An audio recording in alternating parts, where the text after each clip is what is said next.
Netflix officially done with Harry and Meghan deal expires in total failure with dire ratings and exhausted bosses in the final days of March 2026. Netflix quietly confirmed what insiders had been predicting for months. The multi-year, multi-million-dollar partnership with Prince Harry and Meghan Markle is officially over. The streaming giant has decided not to renew or extend their production deal, which was signed with great fanfare in September 2020.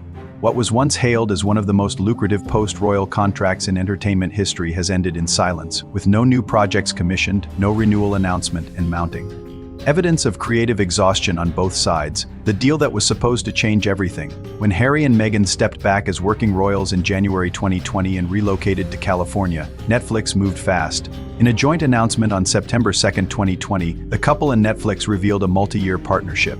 Under their newly formed Archewell Productions banner, industry estimates at the time placed the value between $100 million and $240 million over several years, money that was meant to fund scripted series, documentaries, children's programming, and feature films. The expectations were sky high. Netflix executives, including then Chief Content Officer Ted Sarandos, publicly praised the couple's global perspective and unique ability to connect with audiences. Harry and Meghan positioned themselves as storytellers who would bring authentic, compassionate content to the world. 5.5 years later, the results tell a very different story. The harsh numbers behind the failure. The couple's output under the deal was remarkably thin. Their flagship project, the 6-part documentary series Harry and Meghan, released December 2022, was a commercial success in its first weeks, reaching the Netflix top 10 in 85 countries and generating massive headlines. However, viewership dropped sharply after the initial surge. According to Nielsen and Netflix's own transparency reports, it failed to sustain long-term engagement and never reached the rare 100 million hours viewed benchmark that marks a true blockbuster for the platform. Subsequent projects fared even worse. Heart of Invictus 2023, a documentary series following wounded veterans competing in the Invictus Games, received respectful reviews but modest audience numbers. It never cracked the global top 10 in a meaningful way. Polo, a scripted or unscripted project tied to the sport, was quietly shelved. A planned animated children's series inspired by Meghan's The Bench never materialized. An alleged lifestyle or cooking show featuring Meghan was developed but ultimately rejected by Netflix executives who reportedly found the concepts unfocused and lacking broad commercial appeal. By late 2025, internal Netflix sources began leaking frustration. One senior producer told The Hollywood Reporter in an anonymous interview that the team was exhausted after years of trying to translate the couple's personal brand into repeatable, profitable content. Another executive reportedly described the working relationship as emotionally draining due to constant input from Montecito, frequent changes in direction, and a gap between the couple's vision and what actually performed on screen. The final blow came in early 2026. Netflix conducted a cold-eyed performance review of the Archewell Productions slate. The data was unforgiving. Low completion rates, high production costs relative to viewership, and almost no breakout hits since the 2022 documentary. When the current contract term reached its natural end in March 2026, Netflix chose not to extend it. No new deal, no farewell press release, just a quiet internal memo informing staff that the Harry and Meghan chapter was closed. Rare details that explain the collapse.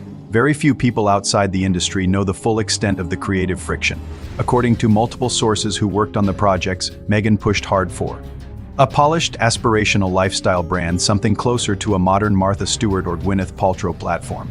Netflix executives repeatedly pushed back, arguing that the data showed audiences were far more interested in the royal drama and Harry's personal story than in curated lifestyle content.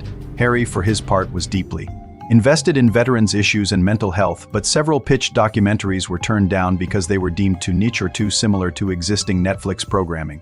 One insider revealed that a major point of tension was control. The couple insisted on heavy creative oversight and final approval rights, which clashed with Netflix's usual producer-driven model. Production budgets also ballooned. The Harry and Meghan series reportedly cost well into 8 figures, with lavish filming locations, private security, and extensive post-production. When the return on investment failed to materialize at the level Netflix expected, patience ran out. The broader context makes the failure even more painful for the Sussexes. This comes at a moment when Harry is already facing the returned $59 million security bill from King Charles, mounting legal costs, and a string of other stalled commercial ventures. The Spotify podcast deal Archewell Audio ended in 2023 with similar public acrimony. Spotify executives called it very low output in a brutally honest internal memo.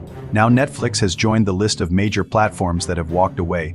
For Meghan, the end of the Netflix deal is particularly significant. After leaving her acting career and royal life, this was meant to be her major reinvention vehicle. Instead, it has become another high-profile disappointment, feeding the narrative that the couple's post-royal brand has struggled to find sustainable commercial success beyond the initial wave of curiosity. Netflix, meanwhile, has moved on. The company is doubling down on proven franchises, international hits, and lower-risk unscripted programming.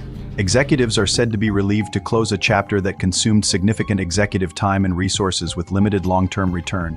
The palace has remained completely silent on the matter as expected, but the timing is notable. With Prince William tightening control over private royal estates and cutting non-essential privileges, the contrast could not be starker. While the working royals consolidate power and resources, Harry and Meghan's independent ventures continue to hit wall after wall. The multi-year Netflix experiment is now officially over. What began with enormous hope and even larger checks has ended not with a bang, but with quiet exhaustion and a simple decision not to renew. Harry and Meghan must now find a new path without the safety net of one of the world's biggest streaming platforms. What do you think? Was the Netflix deal doomed from the start because of unrealistic expectations, or did the couple simply fail to deliver the content audiences wanted? Should Netflix have given them more time, or was ending the partnership the only logical business decision? Drop your honest thoughts in the comments. I read every single one.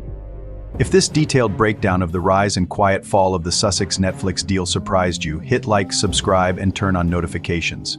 Next, we're examining what Harry and Meghan's next move could realistically be now that both Netflix and Spotify have walked away. Thanks for watching. See you in the next one.